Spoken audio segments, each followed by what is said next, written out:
বন্ধুরা, আপনার বাড়ির আশেপাশে যদি বেলগাছ থাকে তবে আজকের এই কথাগুলো আপনার জীবন বদলে দিতে পারে। শাস্ত্রে এ গাছকে সাধারণ কোনো উদ্ভিদ বলা হয়নি, একে বলা হয়েছে শ্রীবৃক্ষ। আপনি কি জানেন কিভাবে একটি বেলপাতা আপনার কপালে থাকা দারিদ্র্যের রেখা মুছে দিতে পারে? কেন এই গাছের ছায়ায় বসলে মানুষের শরীরের রোগ এবং মনের অশান্তি নিমেষে উধাও হয়ে যায়?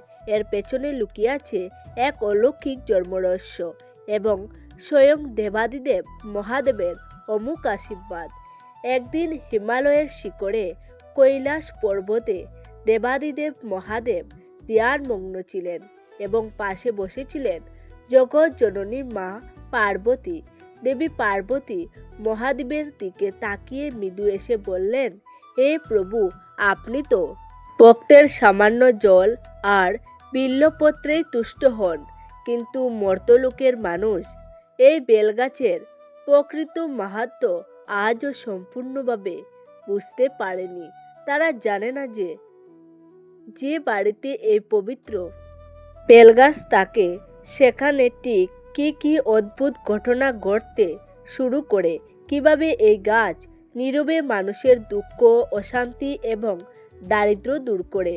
হে প্রভু, আপনি কি কৃপা করে বলবেন এই বেলগাছ পৃথিবীতে কিভাবে এলো, আর কেনই বা একে শ্রীবৃক্ষ বলা হয়? মহাদেব মৃদু এসে বললেন, দেবী, আপনি অত্যন্ত শুভ একটি প্রশ্ন করেছেন। বেলগাছ মর্তলোকের জন্য এক পরম ঐশ্বর্য। এর জন্মের কাহিনী অত্যন্ত চমৎকার। পুরাকালে মা লক্ষ্মী আমাকে সন্তুষ্ট করার জন্য দীর্ঘকাল কঠোর তপস্যা করেছিলেন। তার সেই ভক্তি ও ত্যাগের ফলে তার হাতের তালু থেকে একটি পবিত্র বীজের উৎপত্তি হয়। সেই বীজ থেকেই জন্ম নেয় বিল্ববৃক্ষ বা বেলগাছ। যেহেতু এটি মা লক্ষ্মীর অংশ থেকে উৎপন্ন, তাই এর নাম হয়েছে শ্রীবৃক্ষ। যেখানেই বেলগাছ থাকে সেখানেই দেবী লক্ষ্মী স্থিরভাবে অবস্থান করেন। এই কারণেই বেলপাতা ছাড়া আমার পূজা যেমন অপূর্ণ, তেমনি মা লক্ষ্মীর আশীর্বাদ ছাড়াও মানুষের জীবন অপূর্ণ। শুধু তাই নয়, দেবী মা লক্ষ্মীর এই আশীর্বাদে জন্ম নেওয়া বেলগাছের শক্তি কেবল সমৃদ্ধিতেই সীমাবদ্ধ নয়। মর্তলোকে যখনই অশুভ শক্তির উত্থান হয়েছে, তখন এই পবিত্র বৃক্ষ তার এক ভিন্ন রূপ প্রকাশ করেছে। মা দুর্গা যখন দুর্গম অসুরকে বধ করার জন্য শক্তি সঞ্চয় করেছিলেন, তখন তিনি এই বিল্ববৃক্ষে আশ্রয় নিয়েছিলেন। বেলগাছের প্রতিটি কাঁটা অশুভ শক্তিকে বিদ্ধ করার ক্ষমতা রাখে। যে বাড়িতে বেলগাছ থাকে সেখানে কোনো অপদেবতা বা তান্ত্রিক অবিচার প্রবেশ করতে সাহস পায় না।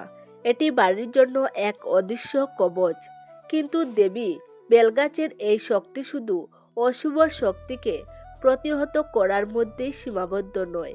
এর প্রভাব মানুষের ভাগ্য, গ্রহ, নক্ষত্র এবং জীবনের গভীর গতিপথের উপরেও পড়ে। মানুষের জীবনে যখন শনি বা রাহুর দশা চলে, তখন তাদের মন অস্থির হয়ে পড়ে। কিন্তু যে ব্যক্তি প্রতিদিন বেলগাছের গোড়ায় জল দেয় এবং ভক্তি ভরে প্রণাম করে, তার কুণ্ডলিতে থাকা গ্রহদোষ শান্ত হয়।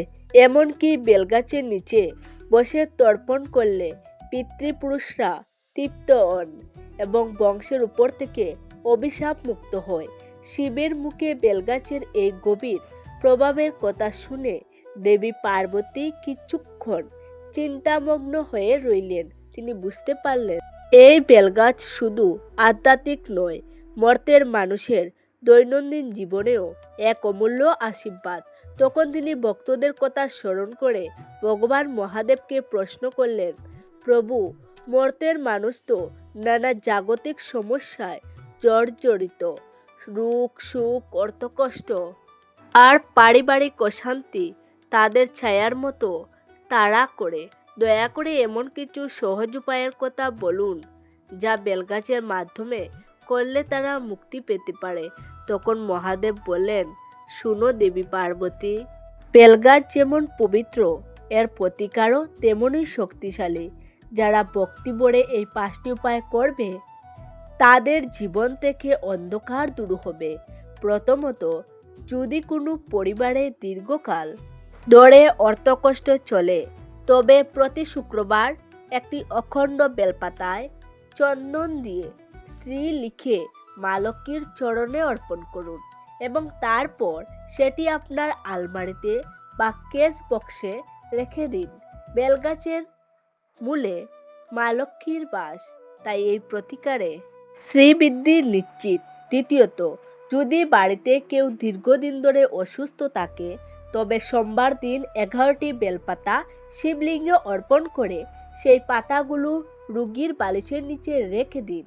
বেলগাছের বিশুদ্ধ বাতাস এবং মহাদেবের আশীর্বাদে রোগীকে দ্রুত সুস্থ করে তুলবে। তৃতীয়ত, যারা পড়াশোনায় মন বসাতে পারছে না বা বাধা পাচ্ছে, তারা যদি সরস্বতী পুজোর দিন বা কোনো শুভ তিথিতে বেলগাছের গোড়া থেকে সামান্য মাটি নিয়ে কপালে তিলক কাটে, তবে তাদের বুদ্ধির বিকাশ ঘটে এবং একাগ্রতা বাড়ে। চতুর্থ, যাদের বিবাহে বাধা আসছে, তারা প্রতিদিন স্নান সেরে বেলগাছের গোড়ায় 1 ঘটি জল এবং সামান্য কাঁচা দুধ অর্পণ করে 3 বার প্রদক্ষিণ করুন। এতে মাঙ্গলিক দোষের উগ্রতা কমে এবং শুভ বিবাহের যুগ তৈরি হয়। পঞ্চমত, যদি মনে হয় বাড়িতে কারোর নজর লেগেছে বা নেতিবাচক শক্তি আছে, তবে শনিবার দিন বেলগাছের 3টি শুকনো ডাল নিয়ে ধুনুর সাথে পুড়িয়ে সেই ধোঁয়া সারা ঘরে ছড়িয়ে দিন। এতে করে বাড়ির প্রতিটি কোণ থেকে অলক্ষ্মী বিদায় নেবে এবং শান্তি ফিরে আসবে।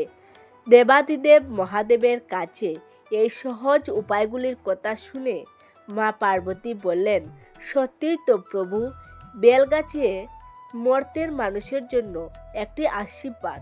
কিন্তু প্রভু, মর্তবাসীরা প্রায়ই দ্বিধায় থাকে যে বাড়ির কোন দিকে এই পবিত্র গাছটি রাখা উচিত। তখন মহাদেব বললেন, বাস্তুশাস্ত্র মতে বাড়ির উত্তর পূর্ব কোণে বেলগাছ লাগানো সব থেকে শুভ। এতে বাড়িতে অফুরন্ত অর্থ ও সুখের আগমন ঘটে। যদি উত্তর পূর্ব সম্ভব না হয়, তবে উত্তর বা উত্তর পশ্চিমে দিকেও লাগানো যায়। তবে মনে রাখবে, বেলগাছ যেন কখনো বাড়ির দক্ষিণ পশ্চিম দিকে না থাকে। এতে গৃহকর্তার উন্নতি বাধাগ্রস্ত হতে পারে। দেবাদিদেব মহাদেবের কাছে বেলগাছ রাখার সঠিক দিক জানার পর দেবী পার্বতী বললেন, তাহলে প্রভু, এবার দয়া করে আমার সেই প্রশ্নের উত্তর দিন যা মর্তের অসংখ্য ভক্ত জানতে চায়। আপনি নিজেই বলুন, যে বাড়িতে এই পবিত্র বেলগাছ থাকে, সেই পরিবারের জীবনে ঠিক কী কী অলৌকিক পরিবর্তন করতে শুরু করে। তখন মহাদেব বললেন, দেবী, যে বাড়িতে একটি সজীব বেলগাছ থাকে, সেখানে এই 5টি অলৌকিক ঘটনা ঘটবে। প্রথমত, যেহেতু এটি শ্রীবৃক্ষ, তাই এই গাছ বাড়িতে থাকলে কোনোদিন অন্য বস্ত্রের অভাব হয় না। মা লক্ষ্মীর কৃপায় অর্থ আসার নতুন পথ খুলে যায়। দ্বিতীয়ত, বেলগাছের হাওয়া যেখানে পৌঁছায়, সেই বাড়িতে ঝগড়া, বিবাদ বা অশান্তি স্থায়ী হতে পারে না। সদস্যদের মধ্যে এক অদ্ভুত টান তৈরি হয়। তৃতীয়ত, বিশ্বাস করা হয় যে বাড়িতে বেলগাছ থাকে, সেখানে থাকা মানুষের মানসিক শক্তি ধীরে ধীরে বৃদ্ধি পায়।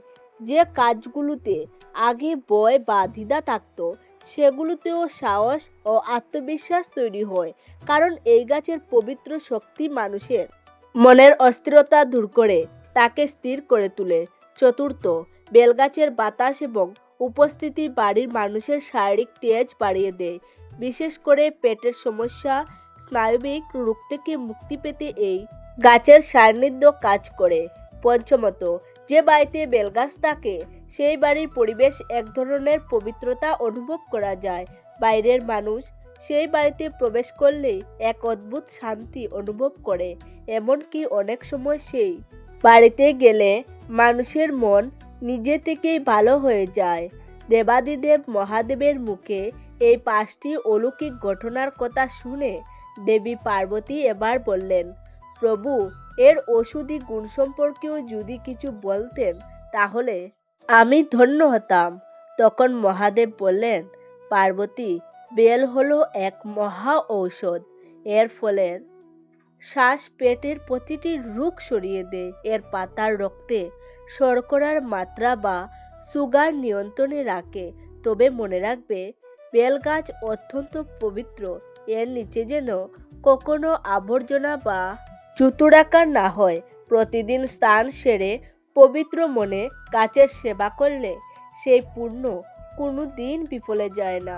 তাহলে বন্ধুরা, মহাদেব ও পার্বতীর এই কথোপকথন থেকে আমরা বুঝতে পারলাম যে বেলগাছ শুধু একটি গাছ নয়, এটি স্বয়ং মহাদেব ও মা লক্ষ্মীর আশীর্বাদ।